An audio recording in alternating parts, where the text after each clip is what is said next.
Hallelujah. Imana ishimwe cyane. May our God be praised. Twongeye gushima Imana kuba hano imbere y'ubwiza bwayo n'imbere y'ubwoko bwayo. For being here in front of His people. N'ubuntu bukomeye. It's such an amazing grace.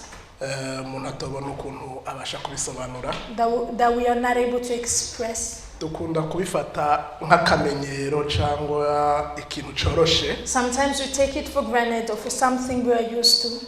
Ariko ubiravye neza ni ikintu kiba gikomeye. But if you look at it, it's something really big. Kuvuga ngo uhaguruke uvuge uko Imana ishaka. To actually stand and speak on the behalf of God. Nta itagutelefone ngo guhe message uko ushaka cyangwa uko ishaka. And it's not like He has called you through the phone so that you can really understand what He wants you to say. Ari kuvuga gusa ngo nasenze. But you will say, I have prayed. Ni ikintu gikomeye. And this is such a big thing. Rero tudatinze. So before we take too much time, reka dusenge Imana hanyuma tuvuge icyo dufite ku mutima. Let's pray. Uwiteka Mana Data mu izina rya Yesu, tugushimiye umwanya mwiza waduteguriye, tugushimiye imbabazi n'urukundo rwinshi dufitiye, tugushimiye kuko ari wowe mugena w'ibihe. Uyu mwanya wa none tuje imbere yawe, turasaba ngo ubuntu n'imbabazi zawe bitubeho, amahoro yawe aganze hagati muri twe, Mwuka wera w'Imana abashe kuganza kandi atubere umufasha koko nkuko twabisezeranije. Ubane natwe uduhe bikwiriye ivyo ubona bikwiriye imitima yacu uyu munsi wa none, uko wateguye kuba ariko kuba icubahiro n'ishimwe bikomeze kuba ivyawe, mu izina rya Yesu Kristo tubisenze dushima. Amen. Amen. Hallelujah. Reka dusome mu gitabo ca Yona. Let's read in Jonas.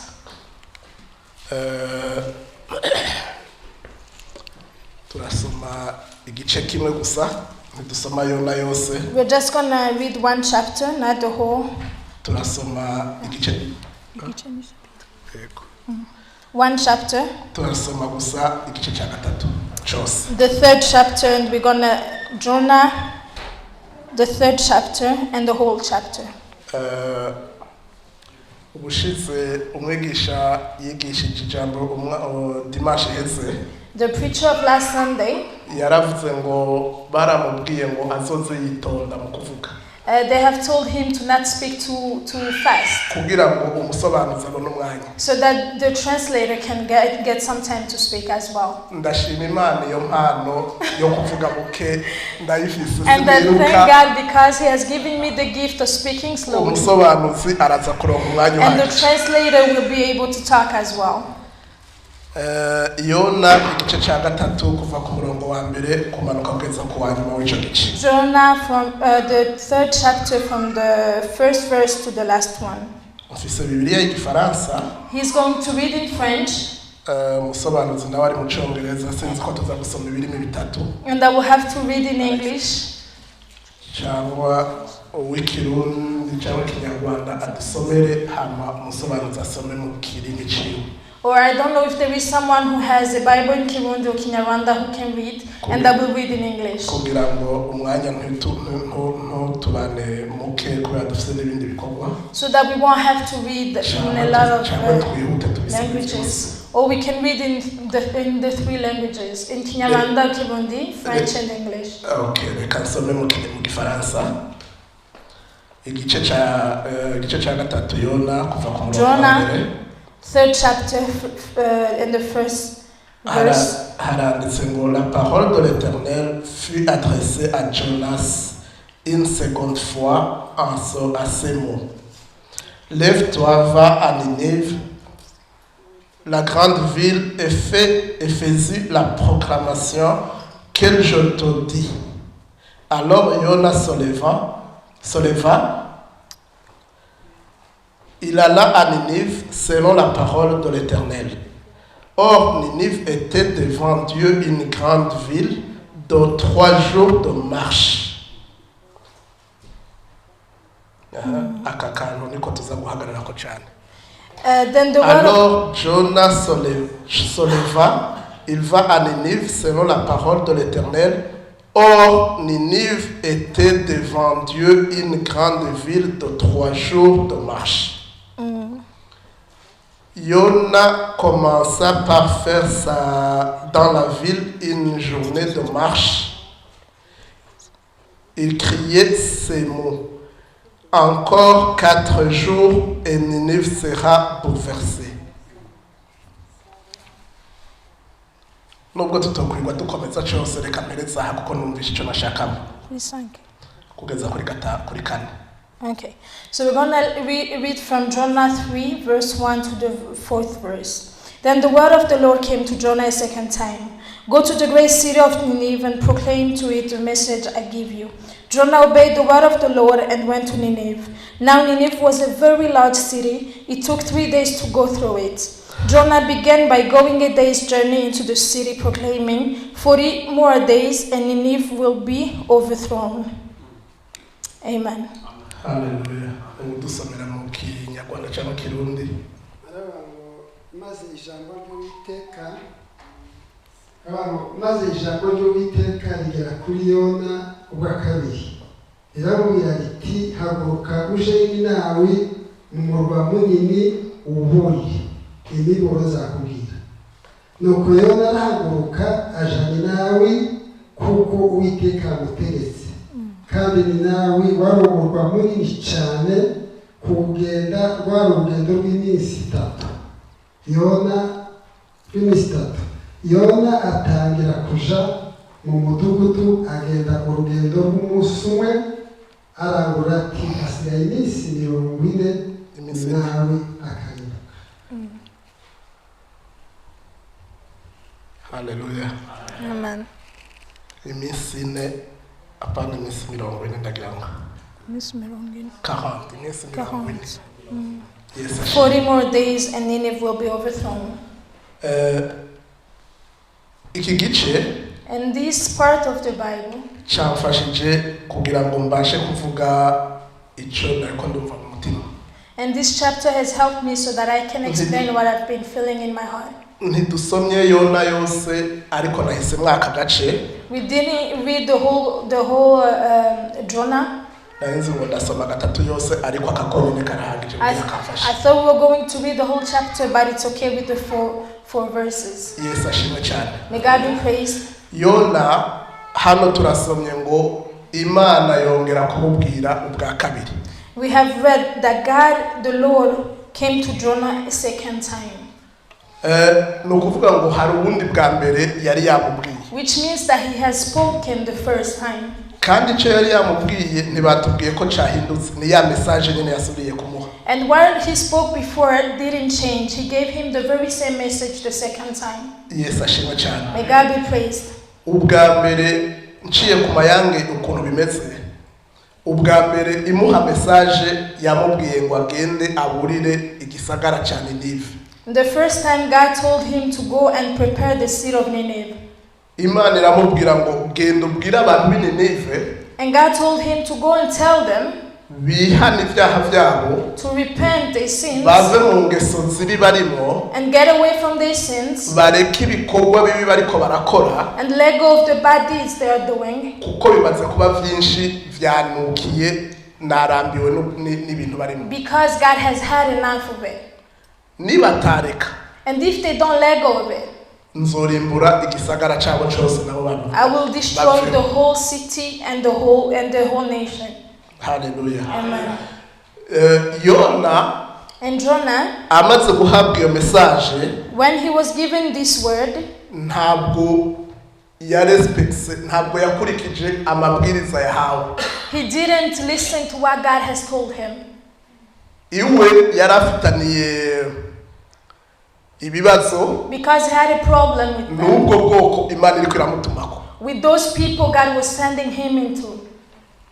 Aravuga ngo huko nja kubabwira And he said, I don't want to go and tell them, kugira ngo Imana ibakize. and God will save them. Reka ndabareke I'd rather not say it, ahubwo Imana ibice. so that God destroys the whole city. Kubera ko Because nanje bangiriye nabi nta ciza no bashakira. they have done me wrong, I don't want to do them good. Bwana sifiwe. May God be praised. Yona ahitamwo gufata inzira yindi And atari inzira yahawe. He just decided to take another way, and the way was different from the one God told him to go into. Ivyakurikiye murabizi muze kugisoma cyose. And you know what happened after? Ko vyagiye bikurikirana Yona yanze kuja iyo bamubwiye ivyamubayeho kugeza aha twariko dusoma. You know the consequences that came after, until where we were reading on the chapter 3? Aha yahageze ari turu ya kabiri. And this was the second time God talked to him. Hallelujah. Amen. Avuye mu nda y'urufi. When he came out of the stomach of the fish, yamazemwo iminsi 3 n'amajoro 3, where he had spent 3 days and 3 nights, kandi Imana yari yamubwiye ngo genda Ninewi, and God had already told him to go to Nineveh uvuge mu minsi 3, and to speak to them in 3 days. uzoba uharangije hose kubabwira. And after 3 days, everybody will have heard the message of the Lord. Guhitamo kuja kuvuga iminsi 3 akaba hejeje ahitamo kumara iminsi 3 mu nda y'urufi. And instead of going to talk to them for 3 days, he has just chosen to stay in the stomach of the fish for 3 days. Hallelujah. Amen. Aha impamvu nafashe kino And the reason why I have chosen to read this chapter, nari mfise mu mutima ijambo rivuga ngo I had in my heart a word that says, ari nayo novuga ni titre y'iki kintu y'inyigisho, which is the theme or the title of this preaching today: Dieu n'est jamais en retard. God is never late. Hallelujah. Amen. Hari ibihe ducamo, hari ibintu tubamo, There are things we go through, there are things we live through.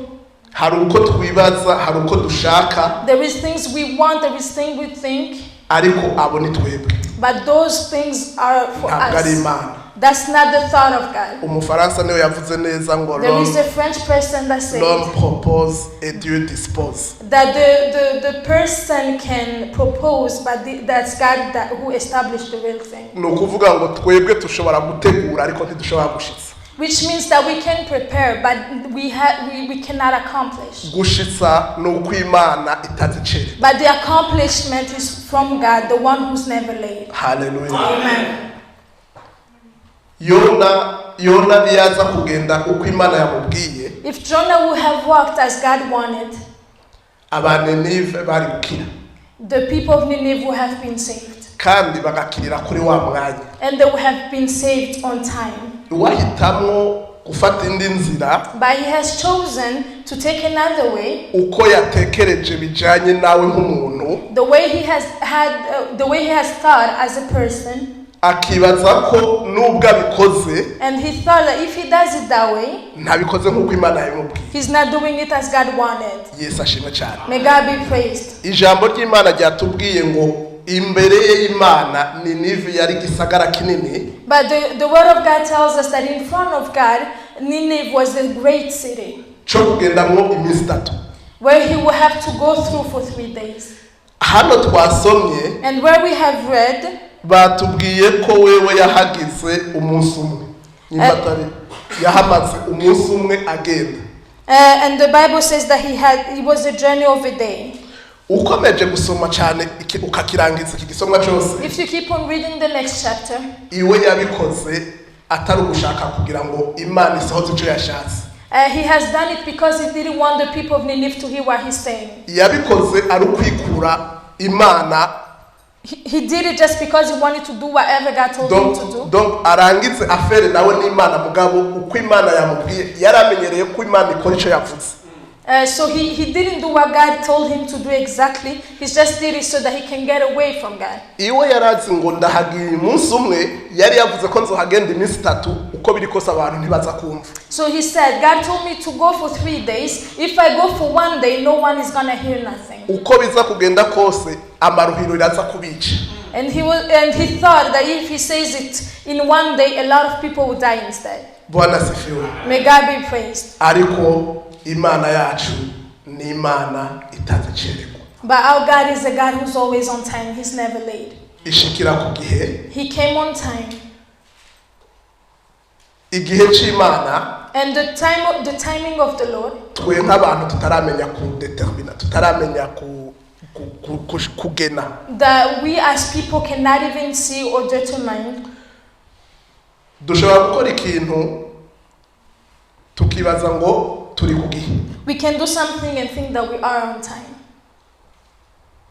Ariko kuko atari Imana yabishatse, but because God didn't allow this, and because we have done it because we just want to do it, and we do it as persons, kimwe tugakora imbere y'igihe, and we could do something before time, cy'Imana, and the thing of God, cyangwa tugakora igihe inyuma y'igihe cy'Imana. Or we could do it before the timing of God, or do it after the timing of God. Bisobanuye iki?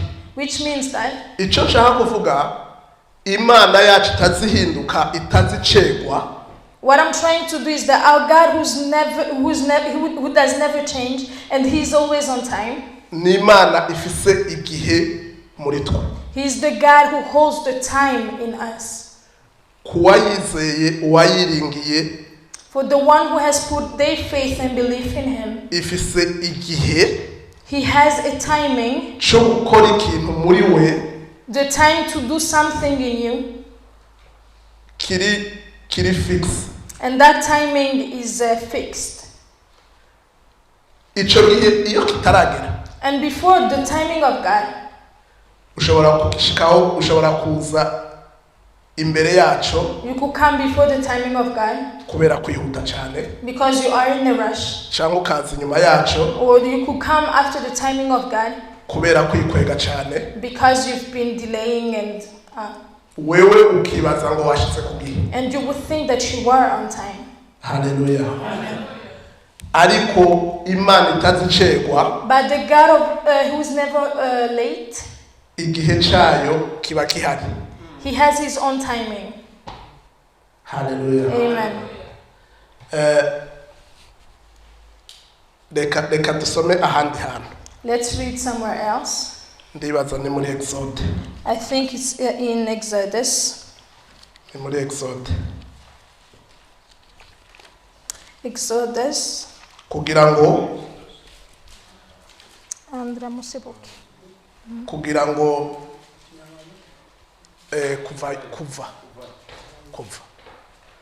kugira ngo noneho mvuge Imana itazicererwa. So that I can talk about a God who's never late. Kuva kera n'ubu from the beginning n'ibihe bizoza, and today and for the future, hari Imana nyinshi. Hari Imana nyinshi. There is a lot of gods. Hallelujah.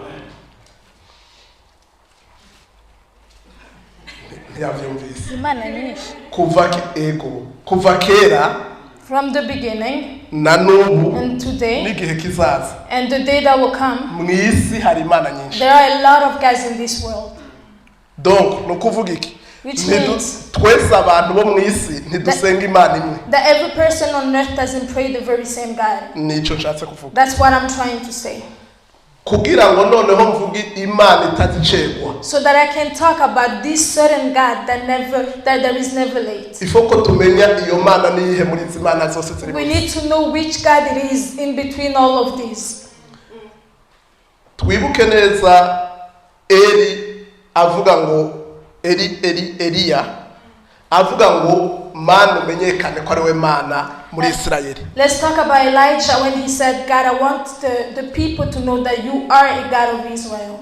Nuko ico gihe bariko basenga imana nyinshi. It's because they were praying different gods. Hallelujah. Amen. Ico gihe hari imana nyinshi, hari hakenewe kumenyekana imana. And he wanted people to know his God, the God of Israel. Rero nje navuze ngo imana itazihinduka. And I am talking about a God who's unchangeable. Imana idacererwa. A God who's never late. Hallelujah. Amen. Ni imwe idacererwa. It's one God who's never late. Izindi zishobora gucererwa. Maybe the other gods may be late. I don't even know because I don't pray to them. Ariko je ndavuga iyo nzi But I nsenga. am talking about the God that I pray to. It is a God who's never late. Kugira ndayidetermine. To actually precise with which God it is. Dusome muri Exode 3. Exodus 3. Ndibaza neza kora. Yeah, andra Moseboken. Ego 3. Kapitel 3. Ego. Kuva kuri 14 kugeza kuri 15. From the verse 14 14 na 15. and 15. Mu Gifaransa haranditse ngo Mose 3 Exode 3 Exodus 3 kuvayo 3:14 na 15. verse 14 and 15. Mu Gifaransa haranditse ngo Dieu dit à Moïse, je suis celui qui suis, et il ajouta, c'est ainsi que tu répondras aux Israélites. Celui qui t'appelle, je suis, m'a envoyé vers vous. On vit sur mana. 15 naho. And the verse 15 as well. Imana isubira abwira Mose. God told to Moses. Dieu à Moïse encore, tu parleras ainsi aux Israélites, l'Éternel, le Dieu de vos pères, le Dieu d'Abraham, le Dieu d'Isaac, le Dieu de Jacob, m'a envoyé vers vous. Voilà mon nom pour l'éternité. Amen. Voilà comment je veux être invoqué de génération en génération. Amen. God said to Moses, I am who I am. This is what you are to say to the Israelites. I am has sent me to you.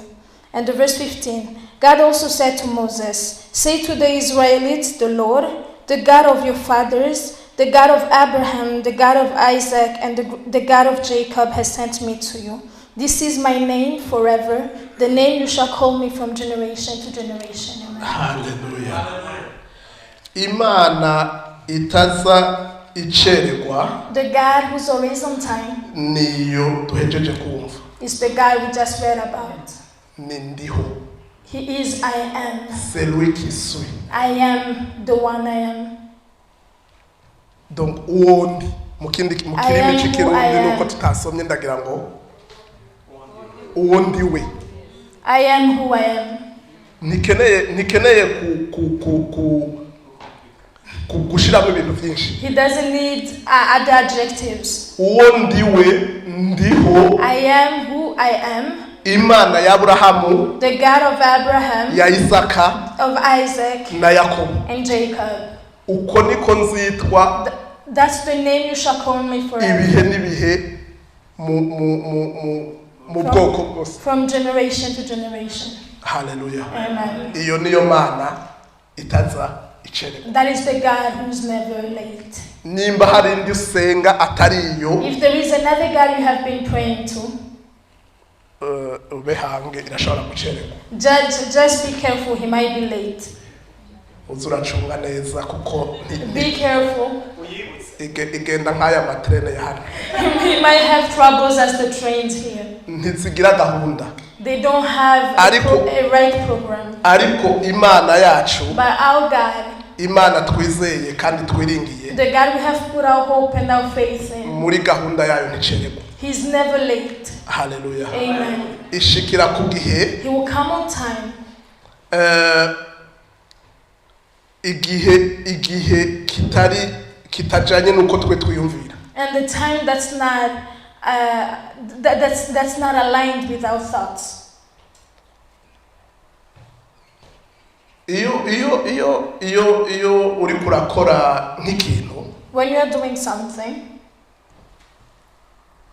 cyangwa se ufise nka rendezvous nk'ahantu, or if you have plans to go somewhere, bakubwira amasaha aho hantu hashikira cyangwa cyo kintu gikorera. they might tell you which time you have to be there. Bakakubwira ngo ni saa 9. They will tell you it's 3 o'clock. Iyo wihuse ukaza kare, And if you come a little bit early, ugashika saa 8, and you are there 2 o'clock, ntubushitse ku gihe. you are not on time. Uhashitse imbere. Yes, you are there, but it's early. Cya kintu uko kiri kose uraza kukikora cyangwa uraza kukibona. You are going to get what you want. Ariko ntiwahashikiye isaha. You didn't come on time. Iyo uhashitse saa 10, When you come at 4, iho ibintu wavyishe na cya kintu usanga it's cyashe. even worse. Maybe you cannot even get what you're supposed to get. Ariko Imana itazicererwa. But the Lord who's always on time, Iyo yagenye umwanya igihe cyayo, when He says His timing, ugashika ku gihe, and that you are on time, icyo mwavuganye nayo ntugisangaho. Iyo ushitse imbere y'igihe yakubwiye, if you come a little bit early than the time He has set for you, cyangwa ugashika imbere y'igihe yagenye, before the time He has set for you, ikintu yateguye ntukibona kuko washitse mbere. what He has planned for you, you won't get it there because it's not there yet. Iyo ushitse wacerewe, Or if you come a little bit late, tuvyite gucererwa gushika imbere, let's say that gushika inyuma, when you come later than you should, kuko no kumana no gushika mbere nako ni gucererwa. because for God, coming too early is also being late. Naho ushitse ucerewe, cya kintu ntukibona kuko washitse ucerewe. And also if you come late, you won't find the thing you're supposed to find because you're late. Birasaba iki?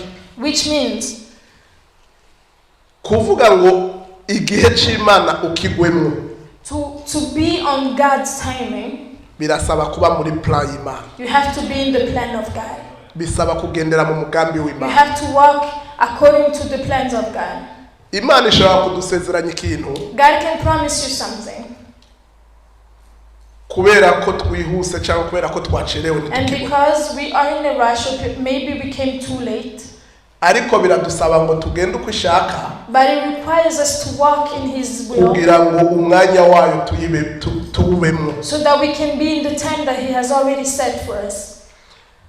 Hari igihe noneho rero tuba dushitse mbere, And sometimes you might be there a little bit early cyangwa tukageraho nyuma, or later, tukarata cyangwa tugaswata, and you will miss tugahusha icyo twagenewe.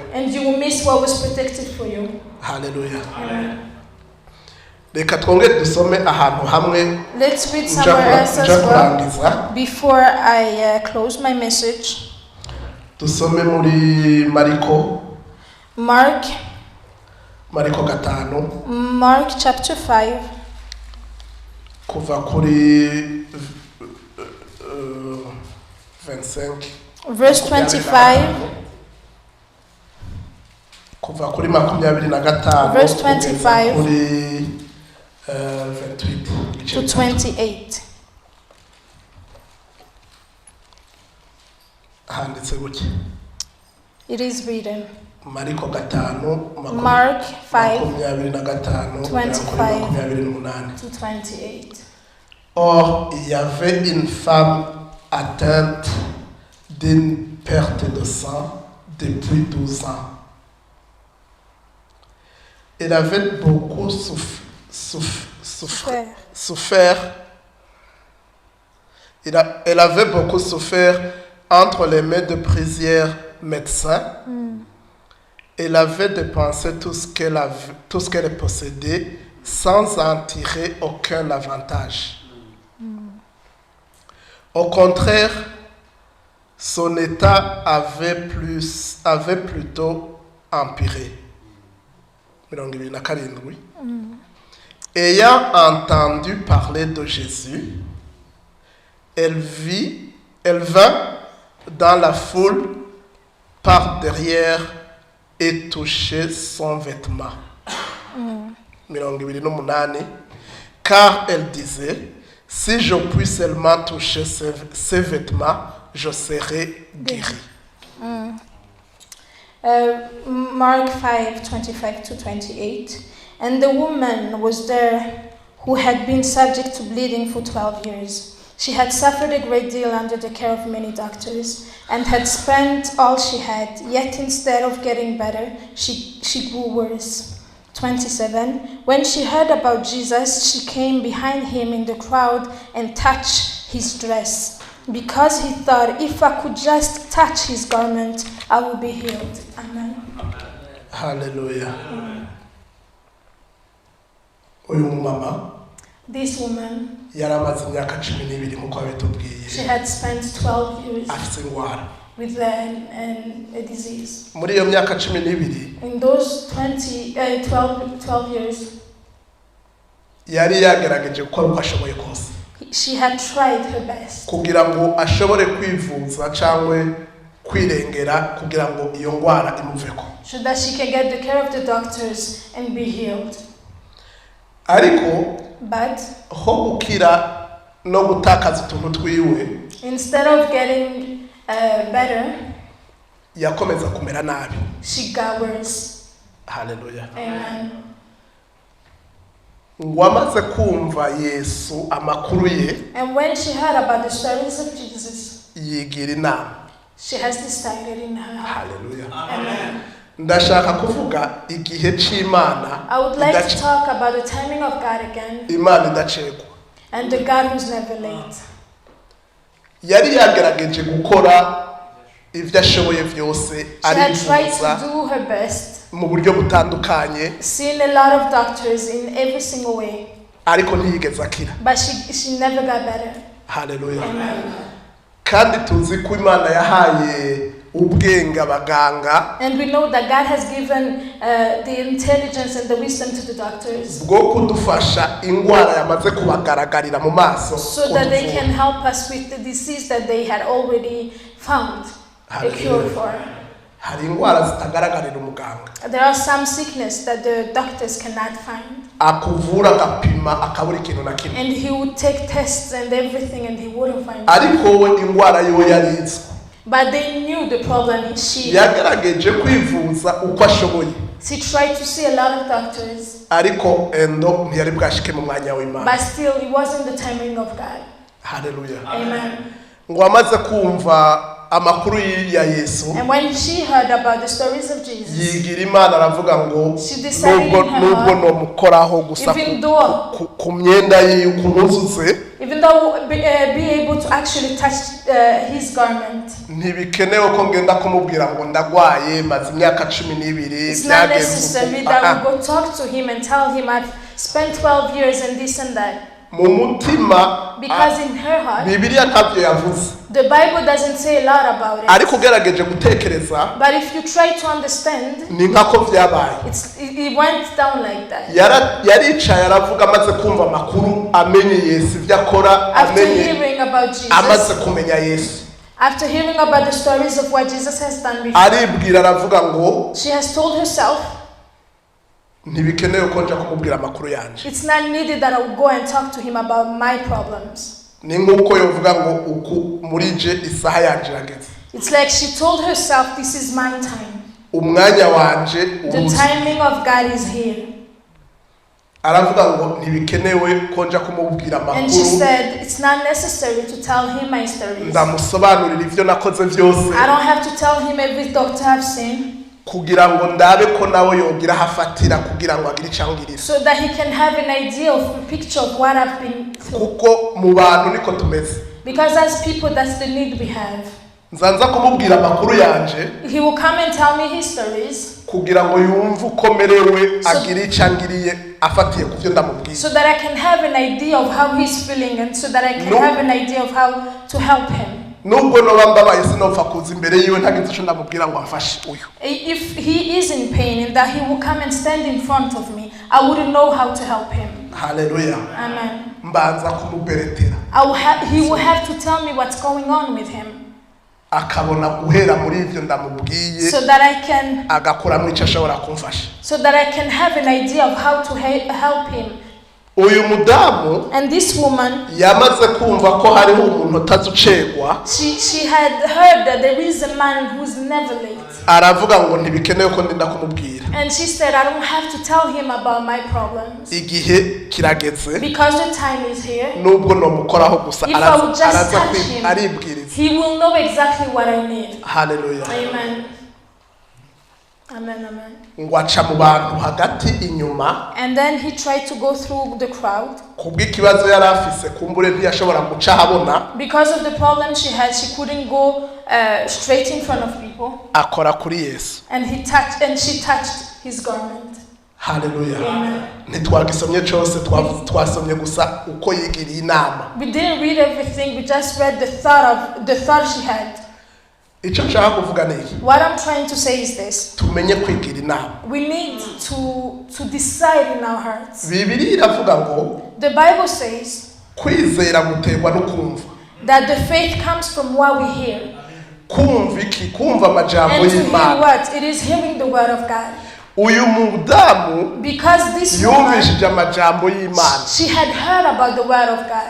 Yigira inama. And she decided in her heart. Tumenye kumva. We need to learn to hear. Tumenye kwigira inama. And to actually decide in our hearts. Hallelujah. Amen. Kuko inama nyinshi twigira iyo tumaze kumva. Because the advices we give ourselves after hearing something. Nizo zituwisha guhura na wa muntu utazucererwa.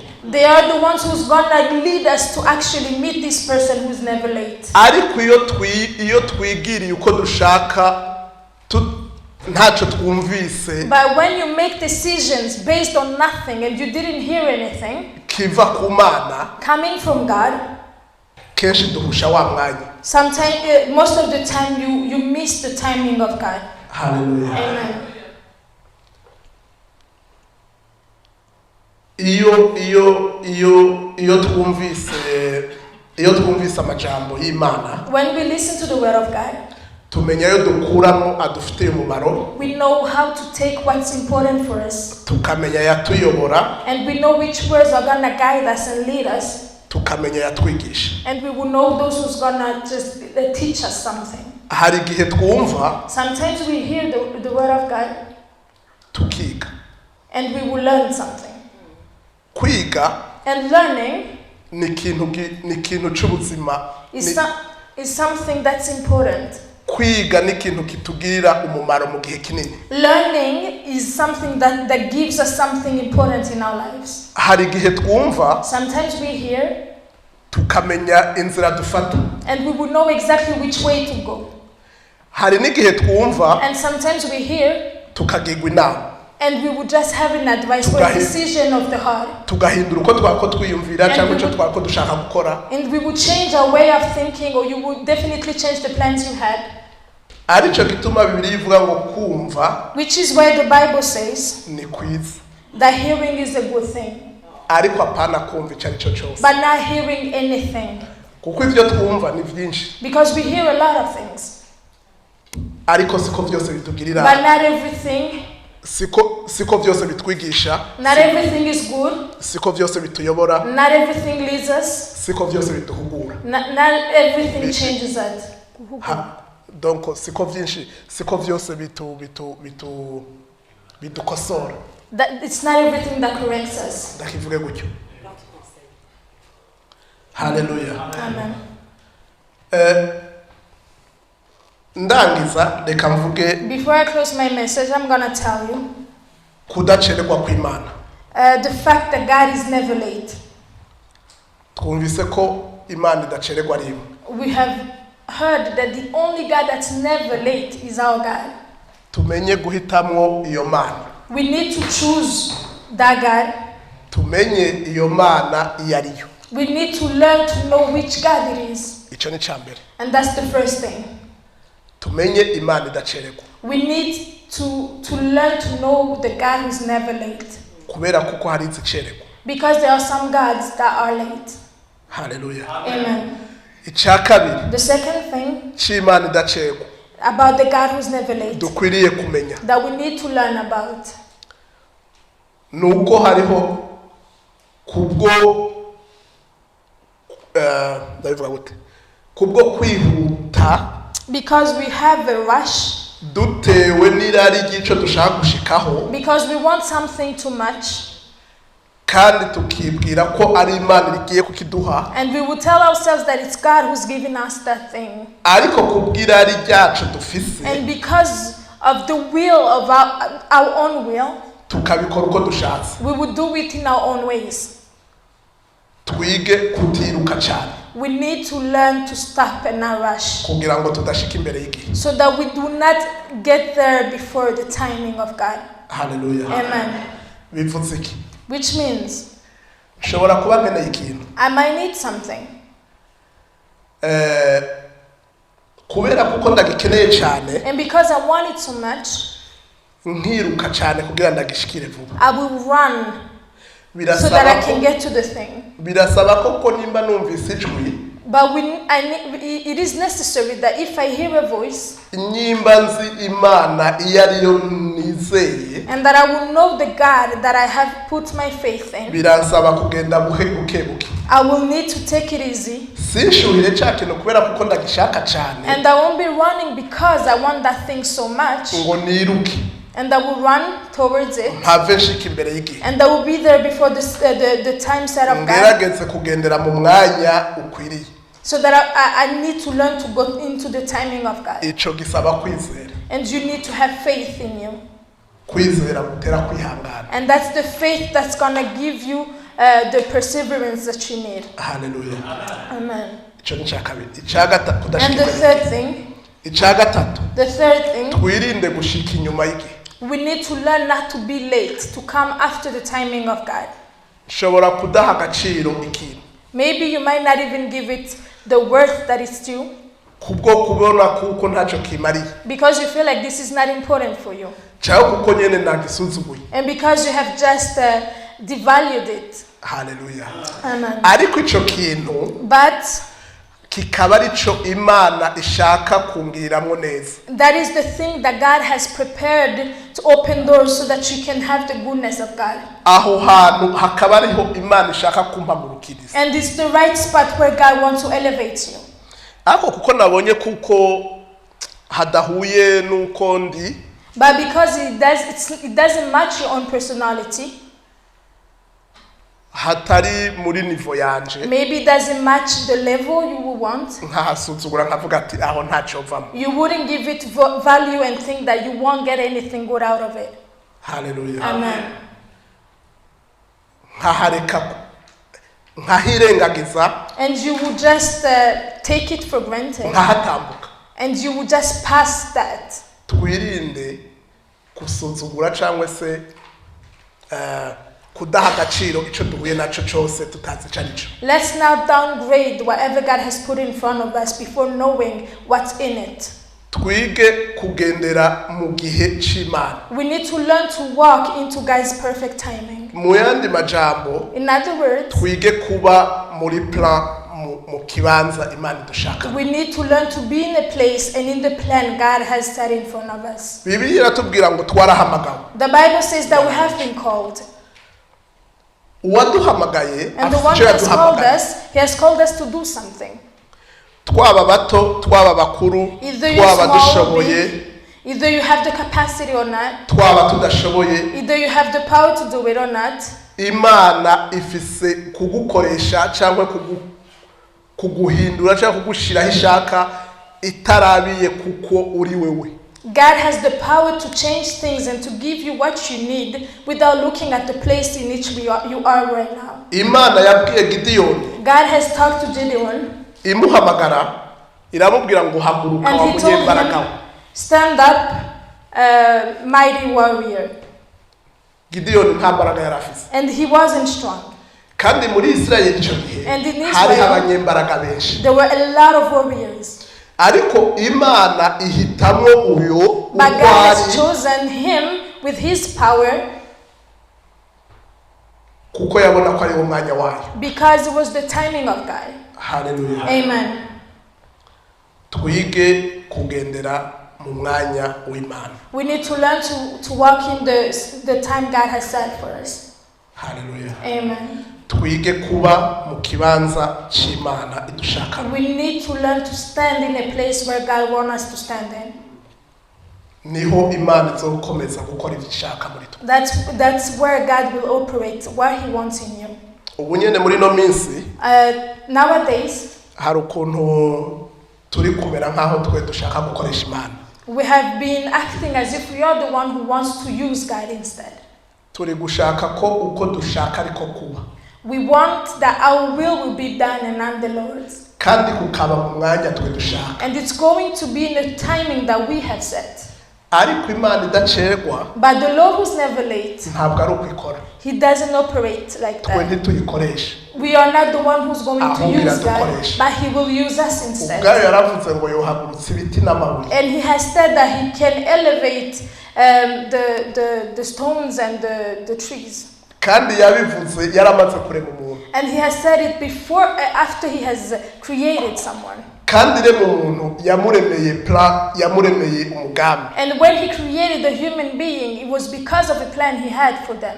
Ariko ibona kuko hari igihe twokwigira nabi iravuga ngo n'ibiti n'amabuye no But bikoresha. he saw that we might want to use our own will, and he said, I'm going to use the stones and the trees. Twige kuba uko Imana ishaka ko tuba. We need to be in the way God wants us to be. Tureke gushaka ko Imana iba uko dushaka. And let's not change God.